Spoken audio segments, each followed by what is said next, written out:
400 صدی قبل مسیح مگدھ پر نند خاندان کی حکمرانی تھی۔ ان دنوں شمالی ہندوستان میں طاقتور ترین سلطنت کے مالک نند خاندان ہی کے تھے۔ چندر گپت موریہ، جس کی پیدائش موریہ خاندان میں ہوئی تھی، مگدھ کے نند حکمرانوں سے اس کا اختلاف تھا۔ اس وقت چانکیہ نام کے ایک برہمن سے ملاقات کی جو خود نندنوں سے بے عزت ہو کر بدلہ لینے کی فکر میں تھا۔ چنانچہ چندر گپت نے چانکیہ سے مل کر ایک بڑی فوج تیار کی اور مگدھ حکومت کا خاتمہ کر دیا، اور 321 قبل مسیح وہ مگدھ کے تخت پر بیٹھا۔ چانکیہ، جسے لوگ کوٹلیا چانکیہ کے نام سے جانتے ہیں، کو اس نے اپنا وزیر اعظم مقرر کیا۔ اسی چانکیہ نے ارتھ شاستر نام کی کتاب تصنیف کی۔ یہ اپنے قسم کا ایک تاریخی واقعہ ہے کہ چانکیہ کی مدد سے چندر گپت موریہ نے اتنی بڑی سلطنت قائم کی جو بنگال سے لے کر مغرب میں افغانستان تک اور جنوب میں وندھیاچل تک پھیلی ہوئی تھی۔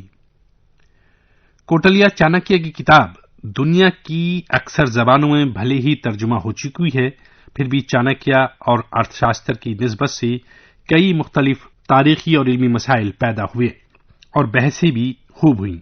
پھر بھی محققین نے اس کتاب کی تعریف کی ہے، اور یہ بات متفقہ طور پر تسلیم کر لی گئی ہے کہ ارتھ شاستر کوٹلیا چانکیہ کی تصنیف ہے جو چندر گپت کا وزیر اعظم تھا۔ پروفیسر ایف ایم ٹامس اس کتاب کو تاریخی ماخذ کے اعتبار سے سنسکرت ادب میں سب سے زیادہ قیمتی تصنیف قرار دیتے ہیں۔ ہمیں دو ماخذوں یعنی سورس سے موریہ دور حکومت سے متعلق بہت سی واقفیت حاصل ہوتی ہے۔ ایک تو ارتھ شاستر یعنی علم معاشیات، جس کا زیادہ تر حصہ وزیر اعظم کوٹلیا چانکیہ کی تصنیف ہے، جس میں انہوں نے مدلل بحث کی ہے کہ حکومت کو کس طرح اچھے طور طریقوں سے منظم کیا اور چلایا جا سکتا ہے۔ دوسرا ماخذ وہ ہے جسے میگاستھینز نے یونانی زبان میں لکھا ہے۔ ارتھ شاستر کا تعلق کاروباری زندگی سے ہوتا ہے، لیکن کوٹلیا چانکیہ کا ارتھ شاستر معاشیات اور سیاست دونوں پر حاوی ہے۔ اسے مکمل نظام حیات اور معلومات کا خزانہ کہا جا سکتا ہے۔ اس میں جنگ و جدال اور صلح و آشتی کے مسائل بھی پیش ہوئے ہیں۔ حکومت چلانے سے متعلق ساری باتیں بیان کی گئی ہیں۔ سماجی اور اخلاقی موضوعات پر بحث و مباحثہ ملتے ہیں۔ چانکیہ کے معاشی نظام میں اس بات پر بھی روشنی ڈالی گئی ہے کہ بادشاہ کو شاہی فرمان لکھتے وقت کن کن باتوں پر دھیان دینا چاہیے۔ اس بات کا بھی اشارہ ملتا ہے کہ غلامی ہی کوئی مستقل ادارہ یا طبقہ نہیں ہے۔ عورتوں کے مسائل سے متعلق بھی بحثیں ملتی ہیں، مثلا عورتوں کے ساتھ کیسے پیش آنا چاہیے۔ وہ عورتوں کے ساتھ بدسلوکی نہیں دیکھنا چاہتے۔ وہ حکومت کی طرف سے بدسلوکی کرنے والوں کو سزا کا مستحق سمجھتے ہیں۔ ان کے ہاں کسی کو لنگڑا، لولا یا کسی میں عیب نکالنا تہذیب کے خلاف ہے۔ چانکیہ نے ارتھ شاستر میں بحث کی ہے کہ علم کیا ہے۔ ان کی نظر میں علم سے ہی اخلاق اور دولت کی بابت سب کچھ معلوم ہو سکتا ہے۔ ان کی نظر میں راجا کے لیے ہر علم کی واقفیت لازمی نہیں، ہاں اسے عالموں سے محبت اور اچھا سلوک کرنا چاہیے۔ حکومت کرنے کے لیے سزا لازمی نہیں۔ وہ حکومت کرنا کوئی آسان کام نہیں سمجھتے، بلکہ وہ چاہتے ہیں کہ راجا انصاف پرور ہو۔ ان کے نزدیک پرجا کو شکایت نہیں دینا چاہیے اور شکایت نہیں رہنی چاہیے۔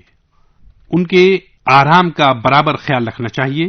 اگر عوام پر ظلم کیا جائے تو وہی عوام حکمرانوں کے خلاف ہو جائیں گے۔ یوں تو ارتھ شاستر کا ذکر ہندوستانی ادب اور شاستروں میں ملتا ہے، لیکن کتاب کا نسخہ 20ویں صدی کے شروع میں ناپید تھا۔ اسے پہل ڈاکٹر شام شاستری نے دریافت کیا، جو میسور راج کے میوزیم لائبریری کے نگراں تھے۔ 1909 میں ارتھ شاستر کا پہلا انگریزی ترجمہ شائع ہوا۔ بعد میں ایک نسخہ جرمنی کے کتب خانے میں دریافت ہوا۔ دونوں مخطوطے بڑی حد تک مماثل ہیں۔ میونس کا نسخہ ڈاکٹر جان جولی اور ارنسٹ نے 1923 میں لاہور سے شائع کیا تھا۔ اس نسخے کی بازیافت سے ہی بعض نقطے روشن ہوئے، ورنہ مبہم رہ جاتے۔ کوٹلیا چانکیہ کی اس کتاب کی بے شمار خوبیاں ہیں۔ چانکیہ نے کہا ہے کہ راجا کو اس طرح سے اپنے عوام کی دیکھ بھال کرنی چاہیے جیسے ماں باپ اپنے بچے کی دیکھ بھال کرتے ہیں۔ راجا کو عوام کے تئیں جواب دہ ہونا چاہیے۔ اس سے ملک مضبوط ہوگا اور ہر چہار سو ترقی ہوگی۔ چانکیہ نے انسانی حقوق پر بہت زور دیا ہے۔ ان کا ماننا تھا کہ جنگ میں دشمن ملک کے سپاہی پکڑے جاتے ہیں تو انہیں قتل نہیں کرنا چاہیے، بلکہ ان کی اسی طرح سے خدمت کرنی چاہیے جیسے کہ مہمانوں کی جاتی ہے، کہ وہ آپ کی فوج کا حصہ بن جائیں۔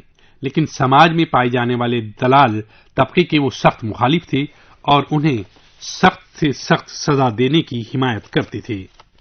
مذہب کے تعلق سے چانکیہ کا نقطہ نظر واضح تھا۔ وہ کہتے ہیں مذہب کا کام عوام کی خدمت کرنا ہے۔ انہوں نے تقریباً 52 برسوں تک حکومت کی اور ہندوستان کی سرحد کو ترکی سے لے کر تھائی لینڈ تک جوڑ دیا۔ اس طرح ہم دیکھتے ہیں کہ چانکیہ کے ارتھ شاستر کی خوبی یہ ہے کہ یہ موجودہ دور میں بھی اسی طرح اس کی مانویت برقرار ہے اور آج بھی یہ اتنی ہی اہم ہے جتنی اپنے دور میں تھی۔